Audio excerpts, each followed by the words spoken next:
Assalomu alaykum, kanalimizning hurmatli obunachilari. Biz bugun sizlarga dexametazon ampola haqida ma'lumot berib o'tamiz. Agar siz kanalimizga obuna bo'lmagan bo'lsangiz, obuna bo'lib qo'yishni unutmang.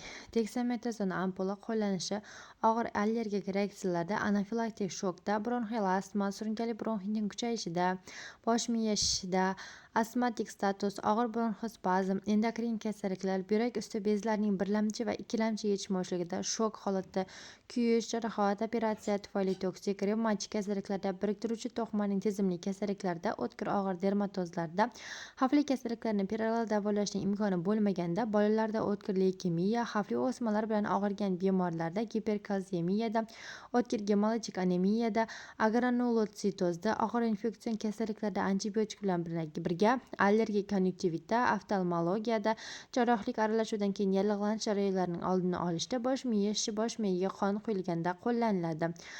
Qo'llash usuli va dozasi vena ichiga natriy xlor bilan yoki glyukoza eritmasi bilan birgalikda yuboriladi. O'zini mushak ichiga, terining zararlangan sohasiga, bo'g'im ishiga, yumshoq to'qimalarga yuborish mumkin.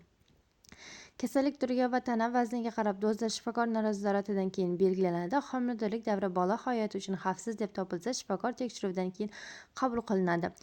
Qon va limfa tizimi tomonidan buzilishlar, limfositlar sonining kamayishi, moddalar almashinuvi va hazm qilish sistemasida buzilishlar, ko'rish sistemasida buzilishlar, jinsiy bezlari va sut bezlari faoliyatida o'zgarishlar, suyakdan nekroz, pankreatit, tanada shish, bosh og'rig'i, isitma, ko'ngil aynishi, qusish, letargiya, ko'z ichki bosimning oshishi, sklet va mushaklar kuchsizlanishi, me'da shakllardan qon ketishi, hiqichoq, bosh aylanishi, nevropatiya, ruhiyat tomonidan buzilishlar, tromboemboliya, qon bosimining oshishi, ko'rish o'tkirligining noaniqligining paydo bo'lishi, bolalarda jinsiy rivojlanish kechikishi, qandli diabet kuchayishi, mushak kuchsizligi, ayollarda Hayes siklining buzilishi holatlari, meteorizm, aritmiya, kuchli bradikardiya, uyqusizlik, bezovtalik, asabiylik, bosh miya ichki bosimining oshishi, organizmdan kalsiyni ko'p chiqib ketishi, yuborilgan sohada og'riq, shanjiq, achish, inyeksiya joyida shandiq hosil bo'lish kabi nojo'ya ta'sirlar kuzatilishi mumkin.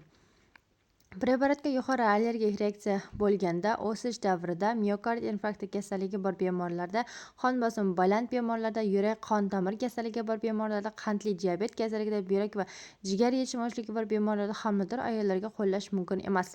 Preparatni emlashdan 8 hafta oldin yoki emlashdan 2 hafta keyin qabul qilish kerak. Preparatni deltasimon muskulaga yuborish juda xavfli. Preparatni venaga yuborganda aritmiya, yuzga qon quyilishi, tirishish holatlari kuzatilishi mumkin. Dexametazon preparati geparin bilan aralashtirganda cho'kma hosil qiladi.